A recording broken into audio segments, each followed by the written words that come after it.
Oi, oi! Bem-vindos ao canal Visit Vale, esse espaço de turismo, viagens que tem como cenário o Vale do Paraíba. Meu nome é Melissa Branches e hoje eu queria conversar com vocês sobre atrativos, mais especificamente atrativos turísticos. Porque quando a gente fala sobre atrativos, né, algo que atrai, chama atenção, é um conceito muito amplo e subjetivo. Por exemplo, um olhar, um sorriso podem ser atrativos, uma roupa, uma joia, um local, uma gastronomia, e vai muito da individualidade de cada pessoa de considerar algo atrativo. Por exemplo, uma vez eu fiz uma viagem, na Colômbia tem uma ilha chamada San Andrés. E a ilha de San Andrés é conhecida por ter um mar de 7 cores. Quando você chega no aeroporto, né, tem logo o cartão postal, o aeroporto tem um vidro muito grande, assim, ele é feito de vidro, que a hora que você desembarca, você já pode ver o mar. E eu fiquei muito comovida, muito tocada pela beleza e falei, nossa, olha que lindo, que espetáculo esse mar. E a pessoa que estava comigo olhou para mim e falou assim, Melissa, mar é mar. E eu fiquei tipo, como assim mar é mar? Mas a gente tem que entender que cada pessoa tem a sua própria individualidade. No caso, tem pessoas que consideram que existem 12 cores, que a caixa de lápis de cor tem 12 cores, que é preto, branco, amarelo, vermelho. Então, se eu falar morango, uva, ameixa, a pessoa vai estar achando que eu estou falando de fruta, mesmo que eu ainda estivesse falando de cor, ela vai achar que eu mudei de assunto. Porque não tem essa percepção, por exemplo, de um azul turquesa, Tiffany, Capri. Então, essa percepção de cores é algo que passa batido no indivíduo. Então, quando a gente fala de atrativos, né, é um conceito realmente muito subjetivo e individual. Por isso, quando a gente trata de atrativos turísticos, a gente fala de um conjunto de coisas que tem o potencial turístico de ser ofertado. E eu me explico. Além da atratividade do local, para ele ser um produto turístico, ele necessariamente tem que fazer com que as pessoas tenham esse desejo de conhecer aquele local, porque o turismo ele é consumido no destino.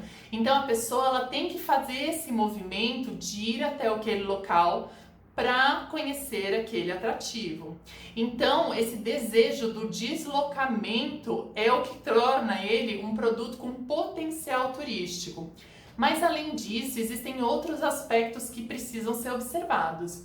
O primeiro deles diz respeito à acessibilidade.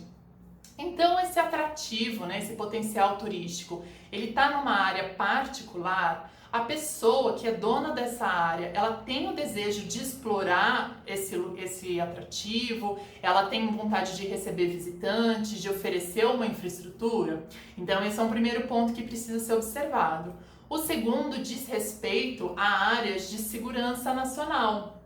Então, bases militares, ou mesmo o Palácio da Alvorada, o Palácio dos Bandeirantes aqui em São Paulo. Então é possível acessar, é permitido, né, que esses espaços do governo ou os espaços militares recebam as pessoas. Aqui no CTA não é possível, apesar das pessoas terem um desejo de conhecer, de fazer visitação, por ser uma base militar, o CTA não permite visitação, com exceção de alguns períodos do ano, né, que existe um evento esportivo que é permitida a entrada, e o principal deles, ainda que o acesso à base não seja permitido, o acesso ao aeroporto é. Então as pessoas podem conhecer o aeroporto, conhecer um pouco da estrutura militar, né, a Esquadrilha da Fumaça e todo um evento para apresentar a base à comunidade. Outro aspecto a ser observado diz respeito à unidade de conservação. Então existem espécies, existem biomas que eles precisam ser preservados e aquele espaço ele é dedicado à ciência e à pesquisa. Então que a visitação não é possível, né? Porque ela vai trazer um movimento que não é desejado para aquela unidade de conservação. Aqui em São José dos Campos, o antigo Horto Florestal hoje é uma unidade de conservação de proteção integral. Isso quer dizer que é um espaço dedicado à pesquisa, que já não é mais possível a visitação. E além disso, quando a gente fala de acessibilidade, a gente tem que observar também a distância e o transporte. Porque, por exemplo, se a gente pode falar, o fundo do mar ele tem um potencial turístico, enorme, mas de repente um veículo, né, um submarino para levar não é viável como turístico, né, com aquele vidro que as pessoas possam ver, ou se consegue chegar até o fundo do mar, né, qual a profundidade que consegue chegar em segurança, né? E quando consegue chegar até o fundo do mar, quantas pessoas é possível ir nessa embarcação? Então, a distância, o meio de transporte é no meio da floresta, tem que ir de helicóptero, mas é um helicóptero com baixa autonomia, só vai tantas pessoas. Então, essa questão da acessibilidade, ela tem que ser muito observada. Quando a gente fala em potencial turístico, né, existe um desejo de criar um novo mercado turístico, um mercado que está muito sendo aguardado, de super luxo, que vai tornar o turismo, vai levar o turismo a outro nível. Vocês sabem do que eu estou falando? Existe uma corrida para fazer o turismo espacial. Uma empresa está desenvolvendo uma nave que seja capaz de levar os turistas para ver a Terra de cima, para poder dizer a Terra azul, ou ver a Lua, as estrelas, ter essa experiência da gravidade zero. Mas por enquanto, por mais atrativo que seja, ainda que seja milhões, né, de dólares para fazer essa viagem, para ser um turista espacial, por mais que existem pessoas que possam pagar e o desejo de conhecer esse atrativo, ainda é necessário observar a distância e o transporte. Então não é possível, ele é considerado um potencial turístico que está sendo desenvolvido. Outro aspecto se diz respeito à segurança. Quando a gente fala nós brasileiros, né, podemos viajar para praticamente todos os locais do Brasil, desde que não tenham essas restrições de acesso de segurança nacional ou áreas particulares, a gente pode circular livremente no país. Existem países que nós somos recebidos, que não precisamos de visto por acordos internacionais. Existem países que nós precisamos de autorização e temos que respeitar certas regras de permanência e conduta. E existem países e locais que não é permitido o acesso de turistas e visitantes. Países na Ásia não aceitam pessoas para entrar por ter um país fechado ou de repente um espaço religioso que não recebe turistas. Então, essa questão diplomática, ela tem que ser observada quando a gente fala sobre viagens, né? A segurança. De repente, a sua roupa, a sua cultura, a sua religião pode te colocar em risco e é importante observar isso. Outra questão são zonas de guerra, zonas de conflito. Então, países, quando eles entram em guerra, eles tiram essa segurança diplomática. Pode ser que antes você poderia acessar, mas algo está acontecendo no país que gerou uma instabilidade, o país não tem mais condições de garantir a sua segurança e o seu direito de ir e vir diplomático segundo os acordos. Além disso, existem zonas de conflito armado, né? Não necessariamente zonas de guerra, mas locais que existe uma insegurança, que o sistema público de segurança pública ele não funciona, não existe um amparo. Então tem que ser muito bem observado quando você vai para essas regiões. Existem vários produtos que têm essa certa insegurança, mas eles não são impeditivos, eles ainda são trabalhados os produtos turísticos. Um exemplo é a aurora boreal. Quando você vai para a aurora boreal, né, que você vai no inverno, é muito frio, e aí você vai lá conhecer a aurora, poder ver a aurora, existe a possibilidade de você se encontrar com animais selvagens, como por exemplo um urso polar. Então, por mais que não seja 100% seguro, né, porque tem a condição extrema do frio, tem a condição de ser um local com animais selvagens, é preciso informar o visitante sobre esse risco, que ele aceite os termos, que ele entenda a questão de segurança e também providenciar a segurança daquela pessoa. Então, quando você vai fazer uma visita com animais selvagens, com risco de animais selvagens, se a pessoa que está conduzindo, ela está capacitada para manter a segurança das pessoas, que seja por ser primeiros socorros ou, naquele caso, um armamento para afastar o animal no caso de haver esse encontro. Então, a questão da segurança ela precisa ser observada e informada a todas as partes para que não haja nenhum percalço no caminho. Outro fator a ser observado é o tempo de permanência. Porque existem sim os turistas, existe um conceito para o turismo, né? As pessoas que permanecem no local por um tempo maior que 24 horas, que consomem o equipamento turístico, então além do atrativo, ela faz uso dos restaurantes, faz uso dos meios de hospedagem, então que ela vai naquela região para consumir esse produto turístico além do atrativo, né? Os equipamentos. Quando ela é considerada um excursionista, isso quer dizer que ela passou menos de 24 horas e muito possivelmente neste tempo ela não consumiu os equipamentos turísticos. Então algo que tem, de repente, ele é um atrativo turístico, né? Uma capela que aconteceu uma missa muito importante, ou um local histórico, ele vai ser considerado um atrativo turístico quando ele tiver a possibilidade de agregar outros equipamentos a isso. Porque só o fato dele atrair as pessoas de passagem pode ser que ele cause mais danos ao local do que benefícios. E quando a gente fala em atrativos turísticos, o primeiro responsável em fazer essa avaliação, né, se ele tem um potencial turístico, é o próprio governo, seja ele no âmbito municipal, estadual ou federal. É de encargo do governo fazer a identificação dos atrativos, a preservação, o incentivo e a infraestrutura de acesso. Então o governo ele tem diversos setores, né, sejam por meio de secretarias ou conselhos, que fazem essa identificação, veem o seu potencial, fazem a preservação. Aqui em São Paulo existe o CONDEPAT, que é o responsável por fazer esse levantamento do patrimônio arqueológico, artístico e turístico no estado de São Paulo. Mas existem, além dos órgãos governamentais, outras instituições, como por exemplo é o caso da Unesco. A Unesco ela faz esse levantamento de espaços de cultura, de educação. E um dos espaços identificados na Unesco aqui no Brasil é o Parque Nacional da Serra da Bocaina, que fica aqui na nossa região. Então o Centro Histórico de Paraty, a Serra do Mar, o Parque Nacional da Bocaina, os animais desse bioma da Mata Atlântica foram considerados patrimônios da humanidade pela Unesco. Aqui na nossa região, o estado de São Paulo nomeou algumas cidades e instâncias de acordo com seus atrativos.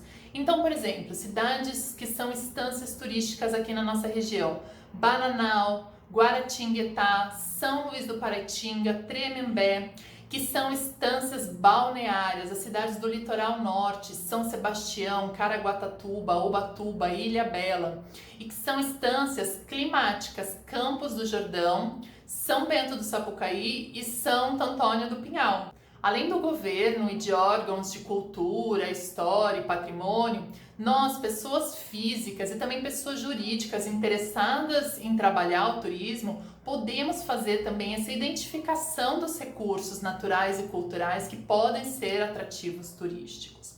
Então, vamos conversar sobre os tipos de atrativos. Eles podem ser de recursos naturais ou recursos culturais.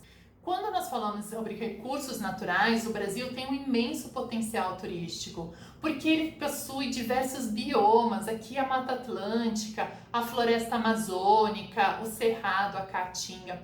Além disso, né, diversos climas, microclimas, no sul mais frio, no norte e nordeste mais quente. Quando a gente traz para pensar sobre turismo, os dois principais portas de entrada, de destino do Brasil, tem a ver com os recursos naturais. Um deles é o Parque Nacional das Cataratas do Iguaçu, que recebe milhões de turistas todos os anos para ver a beleza das cataratas. E tem também o cenário do Rio de Janeiro, né? A beleza cênica das praias, dos morros, do contorno. Esse contorno, inclusive, é patrimônio da Unesco, foi declarado patrimônio da Unesco pela sua beleza cênica e importância natural. Então, Rio de Janeiro é outro destino que tem essa beleza, que né, cidade maravilhosa, que recebeu reconhecimento por causa da sua beleza natural.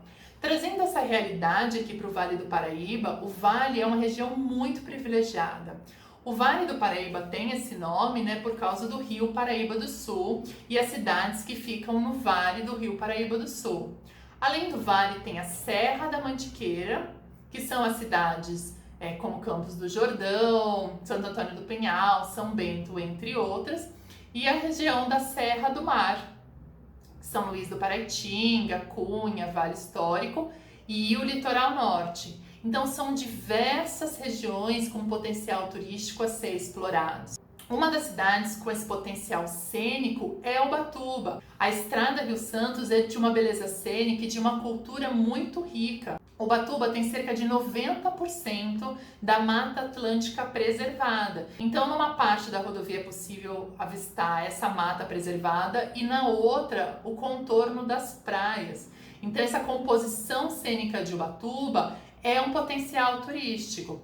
Além disso, as cidades da Serra e cidades que possuem cachoeiras, que possuem trilhas que podem ser explorados, produtos turísticos que podem ser explorados. Um deles diz respeito aos animais. Um turismo praticado aqui na nossa região chama bird watching, ou observação de pássaros, onde você acorda super cedo, tem uma caderneta sobre as espécies que é possível avistar, ou uma pessoa, um ornitólogo que vai te informar sobre os pássaros para você visualizar, e você faz essa observação bem cedinho pela manhã, quando o sol começa a nascer, você faz essa observação. Tem também a observação de animais, Existem parques onde é possível ver animais aqui da nossa região. Aqui em São José dos Campos, o muriqui, que fica aqui no distrito de São Francisco Xavier, é um animal muito procurado pelos visitantes que querem ter esse contato mais próximo com a natureza e com os animais. Então a nossa região é muito rica em recursos naturais e a possibilidade turística, o potencial turístico aqui é enorme. Além dos recursos naturais, também existem os recursos culturais, que dizem respeito às artes, ao modo de vida de um povo, à sua história, à sua religião, à gastronomia, à arquitetura, expressão cultural. Bom, o povo caipira é muito rico nesse sentido. A expressão cultural é muito forte aqui no Vale do Paraíba. Então, por exemplo, vamos trazer para a nossa realidade o que seriam atrativos turísticos aqui da nossa região. Quando nós falamos em artes, a nossa região é muito rica em artesãos, no artesanato. Pinturas, bordadeiras, esculturas, são diversas expressões artísticas através dos nossos artesãos do artesanato. Além disso, existe a música, os cantos, a viola, diversos instrumentos que fazem parte da cultura vale paraibana. Falando em arquitetura, existem diversas cidades aqui na região que trazem muito presente esse passado colonial. O Vale Histórico é um bom exemplo disso. Uma dessas cidades é Bananal, que mantém preservado a arquitetura de seus casarões coloniais. Aqui em São José dos Campos, essa arquitetura ela pode ser observada na região central, com a Igreja da Matriz, com a Igreja de São Benedito e aí o entorno da Praça Afonso Pena e a Praça Central. Mas além disso, de um conjunto arquitetônico muito importante aqui da cidade de São José dos Campos, é o Parque Vicentino Aranha.